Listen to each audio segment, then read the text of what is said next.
Okay, we're streaming. Let's say the opening prayers. Close your eyes, sit straight, take a deep breath in, and let's do Om 3 times. Om.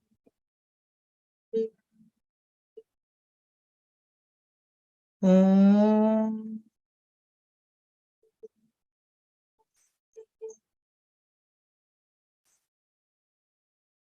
Om.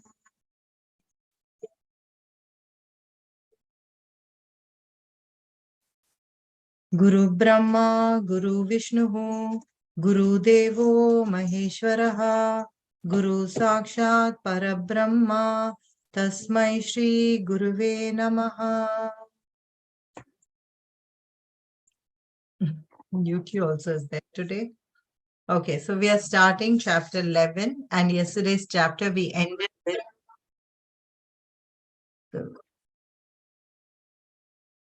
So we ended with Lakshmana expressing his anger and supporting Mother Kaushalya, Rama's mother, saying, let's stop this and let's take action instead of just listening to whatever Dashratha, the father, is saying, or whatever Kaikeyi is saying.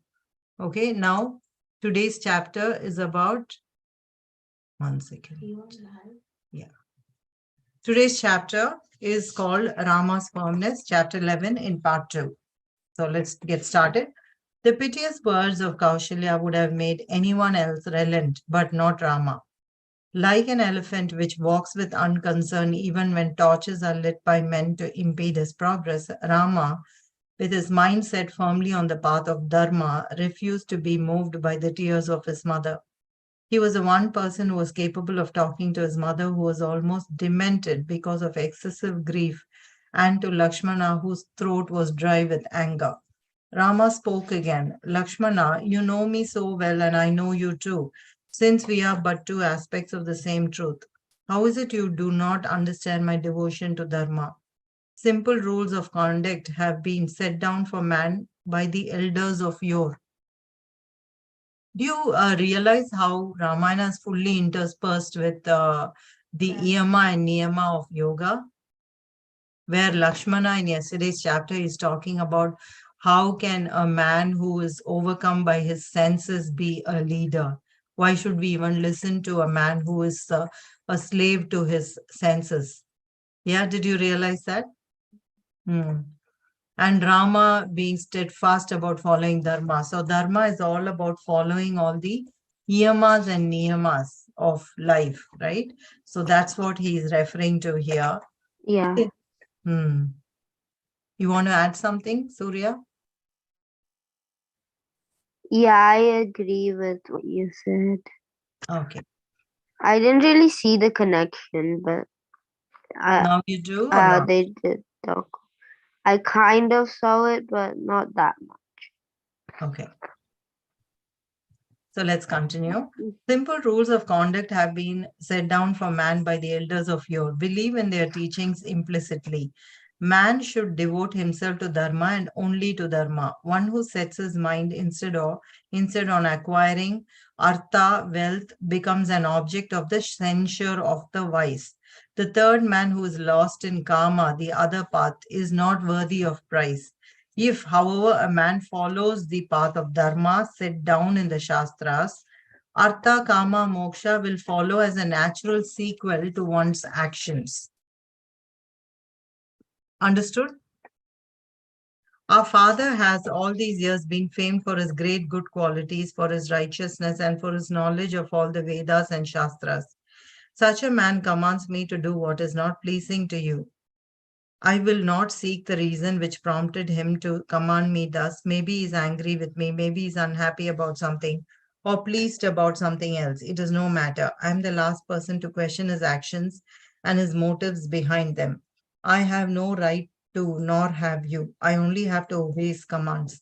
He has promised this to Kaikeyi, and it is up to me to help him keep his words. He is the very image of Dharma, and you and I, and my mother too, must listen to his words and act accordingly. Mother, when such a man is alive, how can you say that you will come with me to the forest? Mother, grant me leave to go so that I will be able to fulfill my father's promise. Give me your blessings, and I will come back after the term of my exile is completed. This kingdom and ruling it are not so important that I should sacrifice my good name for it. When compared with each other, the rewards of the one are so inferior and so paltry when the other leads me straight to the heavens and grants me immortal fame. Mother, you must let me go. Rama tried to convince the two about the rightness of his decision to go to Dandaka forest. He made a pradakshina or to his mother. Lakshmana, however, refused to be convinced or comforted. Rama looked at his brother, who was still fuming with anger, whose eyes was red with anger, whose sighs were like the hissing of a king cobra. Lakshmana was so fond of his brother that he could not brook his injustice done to him, and all the words of Rama would not convince him. Rama touched his head with love and said, Lakshmana, forget this wrath. Do not give in to this confusion in your mind. Rise above the level of ordinary men and be tranquil under the circumstances. Try to gain mental equilibrium. Do not think of the coronation and the attendant disappointment to you. Try and be selfless for my sake and follow my words. The same enthusiasm which was in your mind when you knew I was to be crowned should be in your heart, since I am only doing what is right and what is rewarding to me. See to it that she is pleased, my young mother, who wishes to avert the coronation. She should have no doubts as to my decision to obey her commands. She must be assured that her wishes will come true. I have never displeased any of my mothers or my father, and I do not propose to do so now. My father, the king, has never spoken an untruth, and this incident should not prevent him from gaining a place in heaven. If this word is not kept, that will hurt me more than anything else. I know I will not be able to bear it. I have made up my mind to go to the forest in a happy frame of mind after abandoning all thoughts of the coronation. Kekaya's daughter can now crown her son Bharata without any obstacle in her path. She'll be happy only when she sees me leave for the forest dressed in tree bark and deer skin. I'm in a hurry to leave and make my father sinless.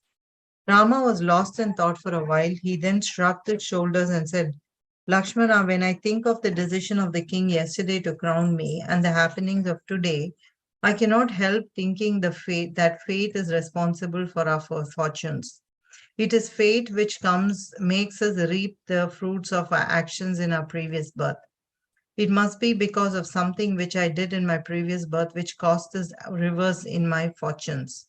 Or else, how could Kaikeyi have kept or thought of giving me pain? Nothing else but fate can explain this behavior of the queen. Lakshmana, you know how all my mothers are dear to me and how much I love all of them. As for Kaikeyi, she has never once made any difference between me and Bharata. Today, her words were so cruel and wounding, I could not believe that it was she who spoke those words. This sudden change in my fortunes is the act of fate. I'm convinced in it.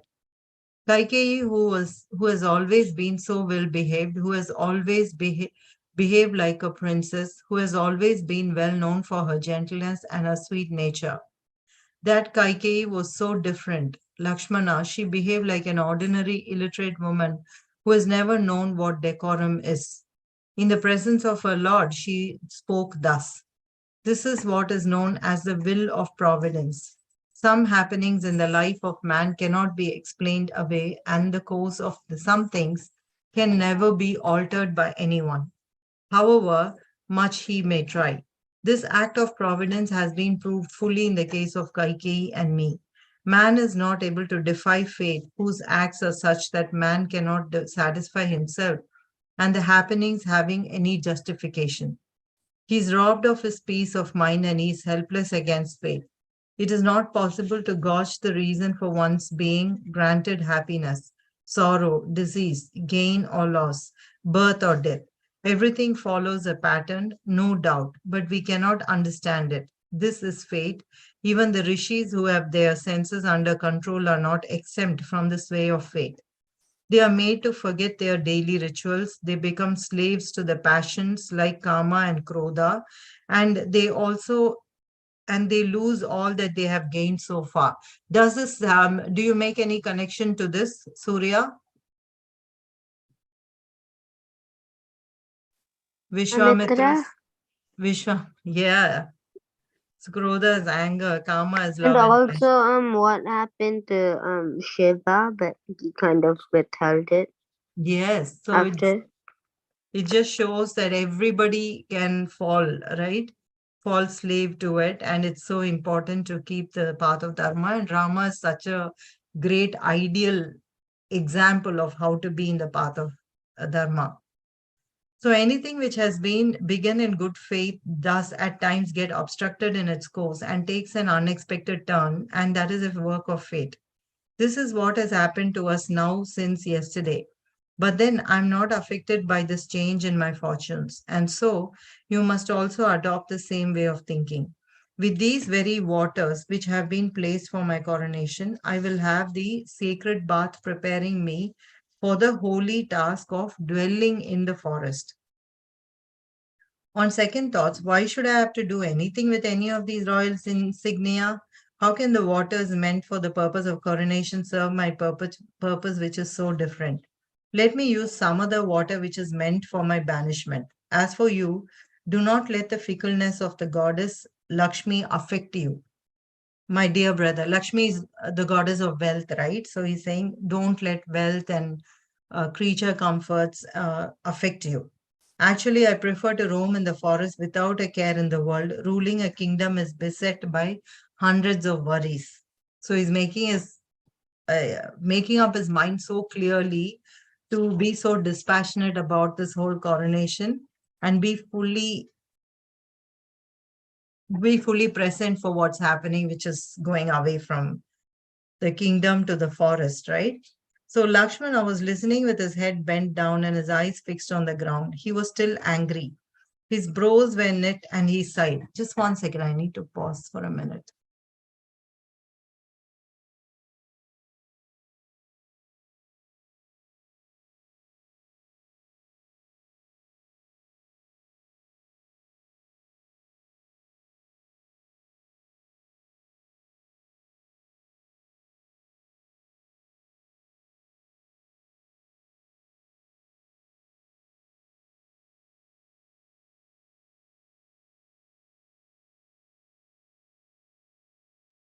Okay, let's continue.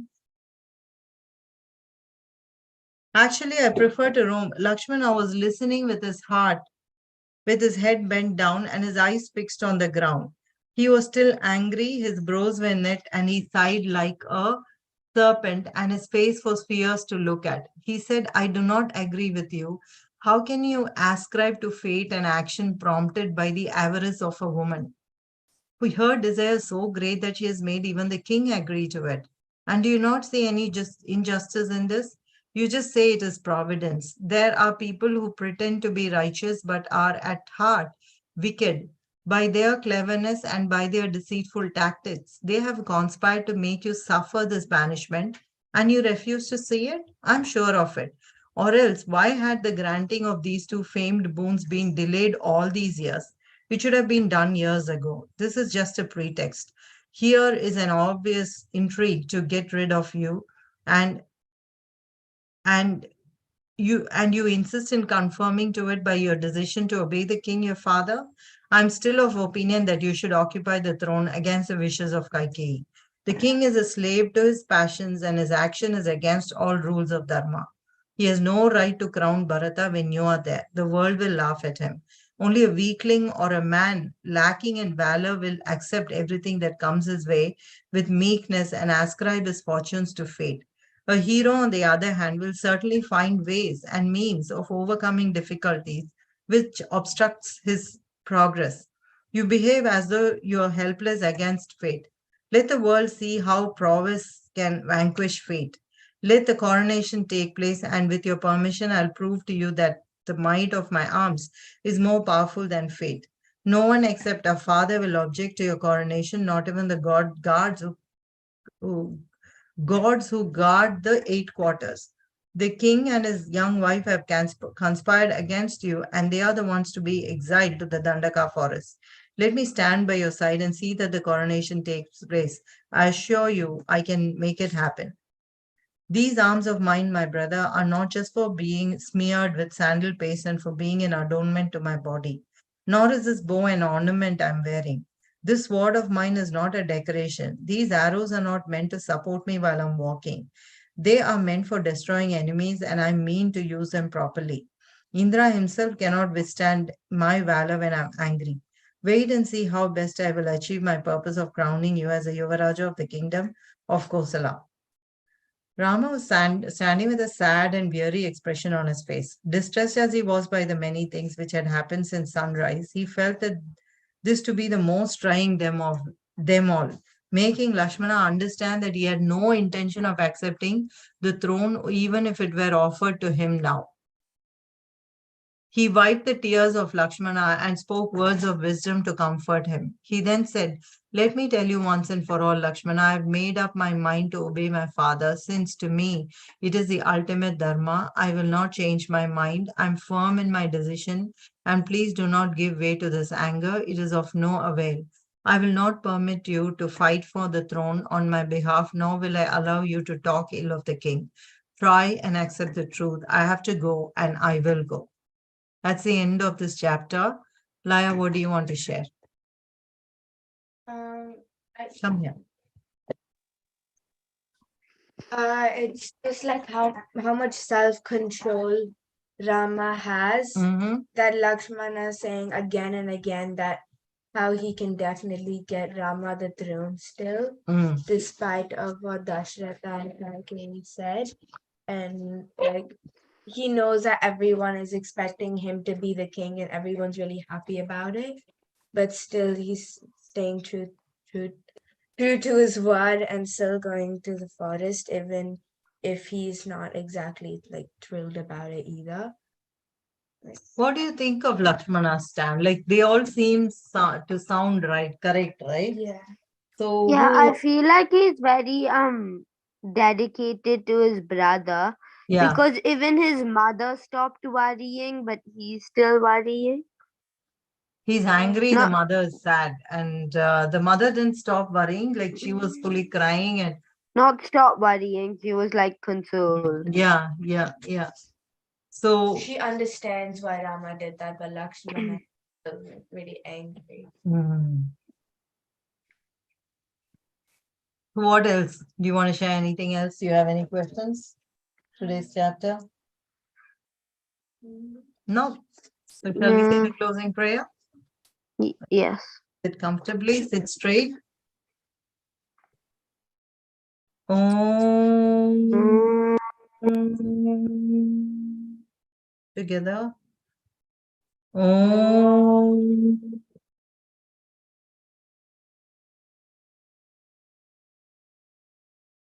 Om. Together. Om Purnamada Purnamidam Purnat Purnamudachyate Purnasya Purnamadaya Purnameva Vashishyate. Om Shanti Shanti Shanti.